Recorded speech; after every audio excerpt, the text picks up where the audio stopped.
یکی از مهمترین مواد اولیه ما توی شمعسازی پارافین هست. پارافین ها مدل‌های مختلفی دارن که توی این ویدیو قرار من بخشی از این پارافین ها رو بهتون معرفی کنم. حتما تا انتهای این ویدیو آموزشی همراه من باشین، چون یه بخشی از پارافین ها رو بهتون معرفی کردم و قرار بخشای دیگر رو تو ویدیوهای دیگه بهتون معرفی کنم. بریم با هم برای معرفی ماده اصلی شمعسازیمون. من در اینجا چند تا تیپ از پارافین هایی رو آوردم بهتون معرفی بکنم که مخصوص کارهای شمعسازی هست. اگر بخوایم به دسته‌بندی پارافین ها اشاره بکنیم، پارافین ها کلا به چند دسته تقسیم میشن: پارافین های جامد، پارافین مایع، پارافین ژله‌ای و پارافین های گیاهی. پارافین های جامد به لحاظ درصد چربی به چند دسته تقسیم میشن: پارافین کریستال نیم درصد ایرانی، پارافین های 1% جامد، یعنی چربی اینها گریدش 1 هست، پارافین های 3% تا 5%.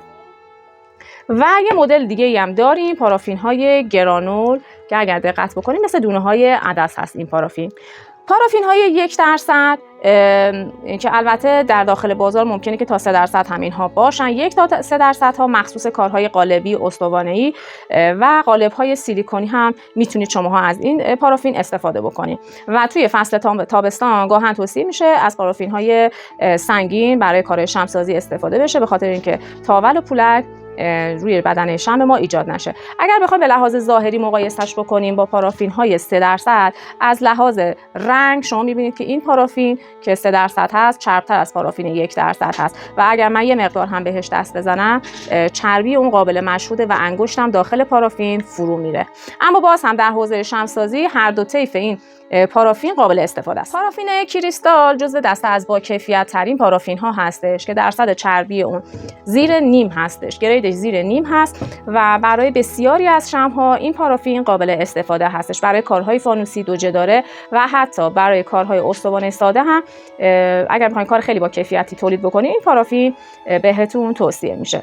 پارافین گرانول توی همه کارهای شمعسازی قابل استفاده. شمع‌هایی که داخل قالب‌های استوانه‌ای هست شما میتونید از این پارافین حتی به صورت ترکیبی با پارافین‌های چرب‌تر استفاده کنید و شمعتون رو بسازید. یه پارافین دیگه ای داریم به اسم پارافین ژله‌ای. این پارافین ژله‌ای همونطور که از ظاهرش می‌بینید به این صورت هست. این ژله‌های خوراکی دیدین چه صورتیه، اینجوریه و یه حالت نرمی داره. برای کارهای شات‌های ژله‌ای دریایی که دوستان درست میکنن میتونید از این پارافین استفاده بکنید. نوع دیگه از پارافین به صورت مایع هست. این نوع پارافین ها برای کارهای دکوری خیلی مناسب هستن. این نوع پارافین ها البته که سوخت هم دارن اما پرتاب شعله اونها به اندازه پارافین های جامد نیستش. توی بسیاری از ظروف های پیرکس شیشه‌ای که الان ترند هم شده از این مایع استفاده میکنن و حتی شما خودتون هم میتونید در منزل برای دیزاین میزهای ناهارخوریتون از این نوع پارافین استفاده بکنید و کارهای قشنگی درست بکنید. یه نوع پارافین دیگه هم موجود هست که البته به عنوان پارافین گل در بازار شناخته میشه. این پارافین گل دارای چربی بسیار بالایی هست و برای کارهای گل‌های دستساز، کارهای حکاکی روی بدنه سطح شمع استفاده میشه، ولی برای کارهای استوانه‌ای، کارهای قالب‌های سیلیکونی اصلا توصیه نمی‌کنم که شما از این پارافین استفاده بکنید. البته تعداد زیاد دیگه هم پارافین داریم اما پرمصرف ترین هاشو من اینجا بهتون دارم معرفی می‌کنم. نوع دیگه ای از پارافین ها که پارافین های گیاهی هستن که اینجا الان این سویا وکس هست، از دانه های سویا روغنگیری میشه و درست میشه. دو مدل دیگه هم ما البته داخل بازار داریم، یکی نارگیل هست و یکی هم پیه نهنگ و حالا این ورق های موم عسلی هست که هم به صورت ورق داریم هم موم شمشیر در بازار شما میتونید تهیه بکنین. این پارافین های گیاهی مخصوص کسانی هستش که حالا کار مدیتیشن میخوان بکنن، یوگا انجام میدن و میخوان شمع‌هایی داشته باشن اطرافشون که سازگار با محیط زیست باشه و مواد شیمیایی داخلش نباشه، میتونن به دوستانی که کارهای گیاهی انجام میدن سفارش بدن و براشون با این پارافین ها شمع بسازن. این پارافین ها هم در بازار موجود هست و شما میتونید برای ساخت شمع های گیاهی از این نوع پارافین ها استفاده بکنید.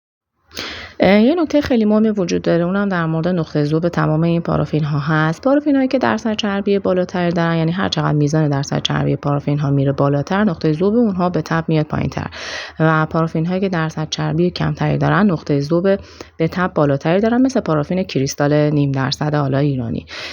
توصیه میکنم اگر که احساس میکنین نمیتونین که نقطه ذوب ها رو حالا فعلا اگر ابتدای راه شمع‌سازی هستین در نظر بگیرین که توی چند درجه ممکنه ذوب بشه، حتما از شعله پخشون برای این کارتون استفاده بکنید. حواستون به پارافین ژله‌ایتون باشه، چون پارافین ژله‌ای به شدت نقطه ذوب پایینی داره و اگر حواستون به این پارافین نباشه ممکنه که خیلی زود دود بکنه و این پارافین بسوزه.